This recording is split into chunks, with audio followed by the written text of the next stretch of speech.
Now, listen, you guys, it seems like the Transformer is finally coming out with new music, seeing that, Bongo 2 and Nicki Minaj actually got into it. This is exactly what she was waiting for. And we're going to be analyzing that. We're also going to be talking about lottery ticket inserting herself in this entire situation, as well as Sexxy Red. We're going to be talking about Joe Budden and Nicki Minaj on Twitter Spaces, as well as, this entire situation with Joe Budden and his co-host going in at it. Now, these are the things that we're going to be talking about in this video. Hello, tea lovers, and welcome to the tea plug. I trust you guys are doing well, and I trust you're doing great. Personally, I am doing great, you guys. I am doing extremely amazing. And without further ado, let us dive straight into today's team. So first of all, you guys, we're going to talk about this entire situation with the Transformer dropping a track. Now, the streets are saying that the Transformer is going to be dropping on the 11th day of February. And is this just not so convenient? For years and years and years and years, the album hasn't been coming. And only last year, when Nicki Minaj announced the album date, is when the Transformer decided to say that, oh well, I'm going to be dropping as well. Now, does this not sound weird to you? And all along, she has been trying to drop stuff, singles and stuff like that. They have not been chatting, and all of a sudden, Bongo 2 comes in, goes in, at Nicki Minaj, and of course gets some attention. And now they are really saying that a song is going number one, is going to be debuting at number one on the Billboard 100. How funny is this? Now listen, in as much as it got hype from Nicki Minaj, this song, number one, it's a reach. That is absolutely a reach. That is clear payola. That, like, come on. Let's all be honest, okay? But hey, it seems like that's what they're running for, and I guess that gave the Transformer the confidence to come back with yet another song. All right, so I do not know, you guys. Let me know in the comment section what you think about that. Are you waiting to see for the Transformer song? Personally, what do I think about how well it's going to do in terms of numbers? I feel like as long as they don't give her payola, if she's coming out and she's independent, it's not going to be the same. I hope she doesn't try to go the independent route, because listen, for her, it's a different story. Because for Megan, at least she has some talent. But well, for the Transformer, it's a different case altogether. But then again, with all this hype that has been going on, I guess maybe people might actually stream her. They might actually form a tag team of all the female rappers, because all of a sudden, it seems like everybody feels like Nicki Minaj is the reason why they are not successful, which is insane, in my own opinion, okay? So let me know, you guys, in the comment section what you think about the Transformer coming with a new track. Okay, now moving on to the next thing that I'm going to be talking about, still talking about female rap and still centered on Nicki Minaj. Okay, it seems like Lottery Ticket is out there picking a side. It seems like she has decided to pick Megan Thee Stallion side. Note that I'm surprised. I'm not surprised at all, because what Bongo 2 has done is exactly what Lottery Ticket thought she was going to do. So obviously, when she looks at Bongo 2 right now, she sees a hero. But well, what she doesn't see is that if they're just gone, back and forth, of course Nicki was going to give her some bit of traction, but then without payola, still she wouldn't have been able to push all those numbers. Do you understand what I'm saying? Lottery Ticket thinks that, well, Megan is winning because she went against Nicki Minaj, just that. No, she's actually getting talked about because Nicki Minaj responded to her, which makes me mad each time that I think about it, all right? Because that song was not even that great, if we're gonna be honest, okay? And oh my goodness, this really is very annoying, okay? But hey, let me know what you think about Lottery Ticket picking a side. Did you know recently she came out, she was like, oh my goodness, I don't want to be associated with beef and things like that. And today she's waking up being weird like this. So I'm just like, listen, if you're going to pick your side and if you're going to stand on business, please do so. Don't be coming out here saying one thing and then doing the exact opposite. She came out, you guys, remember I did a video on that where she was talking about how she no longer wanted to do beefs, and then now you're coming out being weird like this. If you're gonna be in the beef, please just keep the same energy. That's all I'm saying. You're allowed to pick a side if you want to. Do you understand what I'm saying? Picking a side is totally allowed.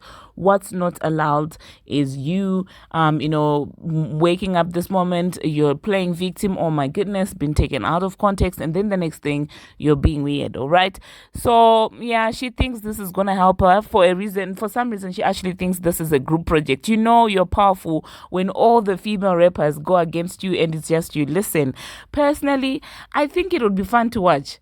Okay, I did hear some people suggesting, oh my goodness, Megan should have, the Transformer on the remix of his and Lottery Ticket and Doja Cat. And I'm like, that would be very iconic. Please do it. Personally, call me weird, but I want them to do it. You know why I want them to do it? It will prove a point that, listen, the reason why, female rap is still relevant right now is Nicki Minaj. Like, literally, if they were to come together and do a diss track against Nicki Minaj, that would be an iconic moment. That would be a super iconic moment. Like, literally, four women coming together against someone they claim to be irrelevant, against someone they claim to be washed up. Please do it. Do we have any advisors, any, Transformer gang in the building, any, what do you call them? Hotties, any, what are Lottery Tickets fans? Karenis, what do they call them? And those ones. And any kittens, Doja Cat kittens, please do come together. If you want, you can even take the beehive. But then Glow Kim's fans are not beehives. What are they called? Since I don't know. But all of them should come together, you guys, and that would be epic. Personally, I want that for Nicki. Please tell them to come together and do a diss track against Nicki Minaj. And Nicki, I want you to respond and work them one by one, okay? Let me know, you guys, in the comment section, what you would think about that. And the next thing that I'm going to be talking about, you guys, Joe Budden and, of course, Nicki Minaj were on Twitter Spaces last night. And they were discussing about several things, in the female rap industry, how literally people will come together to try and bring Nicki Minaj down. But, like, it's not even a fault, you guys, that people are not doing well. It's not a fault, because notice how the time she was quiet, female rap was just there, in its mediocrity.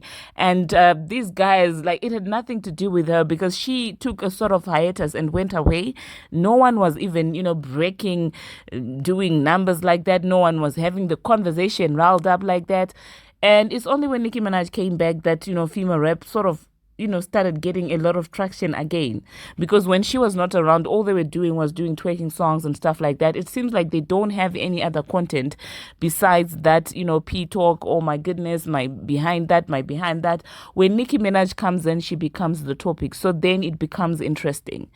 So, yeah, it's very interesting to me. So that's basically what Joe Budden and Nicki Minaj were discussing about on Spaces, how, people do all these weird things and stuff like that. And Joe Budden also did play a little snippet of how the song was, originally supposed to sound like, with the original beat that she wrote it on. So let me know, you guys, in the comment section what you think about. Speaking about the beef, you guys, I saw Juicy J actually congratulating, of course, Bongo 2. And this entire beat story has Juicy J and Juju in the mix. And now I'm just giving Juicy J, like, a side eye. Like, what is that? What are you doing? Do you understand what I'm saying? But you know what? We move. This is not the first time that it has happened, but Nicki Minaj even came out more powerful, put out Pink Friday 2, had, the industry machine mad, and now they're sending, people after her. Now they're sending these girls after her because it made them mad that Nicki Minaj came back and reclaimed the territory, in female rap. This is the reason why they're really mad. They didn't see that coming. So I'm not, to a certain extent, it's annoying that, well, she gave Bongo 2 the traction, but, to a certain extent, I'm just like, she has gone through worse in 2018, so she will survive. She will be fine. Do you understand? And the legacy is intact for all of you guys who are worried. The next thing that we're going to be talking about, you guys, we're going to be talking about Joe Budden is so Nicki coded, you guys. Honestly, I understand why they I understand why they get along so well, okay? So Joe Budden and a co-host were having a conversation, and I guess it turned into an argument over, Joe messing with a girl that, was apparently dating, the co-host-ish. And so Joe was like, well, I didn't try to F, your little what from the streets. I had a kiss and you're emotional about it. And it's the way that is said it. Like, I was like, is that Roman? Is that Joe? What's happening? Like, it was just all over the place. He was spazzing, I'm telling you. And then it's the way that he quickly collected himself and sat down and started making it seem like he just didn't spaz. I watched that and I was laughing my behind off. I said, Joe is so animated. Oh my goodness. I guess that's why him and Nicki Minaj get along so well. I'm just going to insert the clip without the volume, obviously, so you guys can see what I'm talking about. The way he came down and sat down and saying, "You're mad about it." And it just passed. I was like, oh my goodness. So let me know, you guys, what you think about that. Okay. Now let's discuss Sexxy Red. All right. So basically what happened is that, well, she reposted a video of herself, that was created by a fan. And, she was dancing to Bigfoot. And of course, as you can imagine, the hotties are not happy about it. They really aren't. Okay. And, I guess Sexxy, that was a way of, showing love to Nicki Minaj. Okay. And I absolutely appreciate her for that. I mean, for someone who has been helped a lot by Nicki Minaj, I hope she continues not switching sides. But then we know how the industry is like. Sometimes they really put you in the corner and you really have to do what you have to do to sell. So sometimes these girls will do anything, even if it means coming at Nicki Minaj unprovoked. So as at now, we appreciate that Sexxy Red hasn't switched to any sides, but we don't know what the future holds with where, the trajectory is headed in as far as Nicki Minaj and female rap is concerned. So let me know, you guys, in the comment section what you think about that. Let us discuss further, because now Chart Data is saying Megan Thee Stallion's hit is challenging for a number one debut on next week's Hot 100. It would mark her first solo number one hit, okay?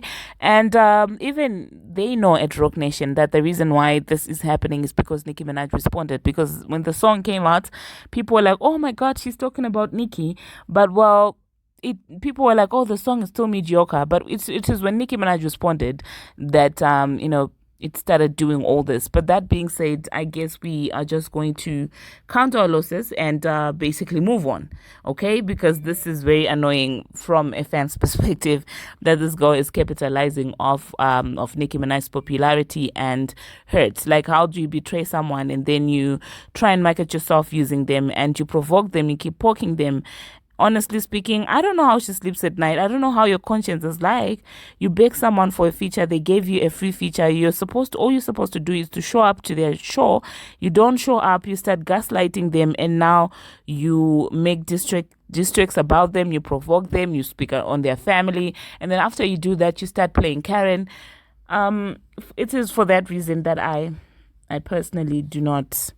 Do you understand what I'm saying? If you like what Remy did, there was never a point that she came back and started acting like, oh my goodness, being taken advantage of and things like that. It's only these girls that are out here playing these media games and things like that. But hey, it is what it is. Nicki Minaj will still survive. Nicki Minaj will be Nicki Minaj.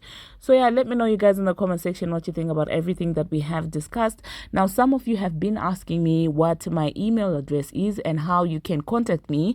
It is, the tplugmedia@gmail.com. If you have any, form of advertisements that you would want, if you have anything that you want to talk to me about, if you want me to give your channel a shout out, reach out to the tplugmedia@gmail.com and let's talk business. All right, thank you very much for watching, and thank you very much for making it this far. If you haven't already, what are you waiting for? Smash that subscribers, and thank you guys so much for 11,000 subscribers. I do not take it for granted. Thank you. I love you, and until my next one, see you.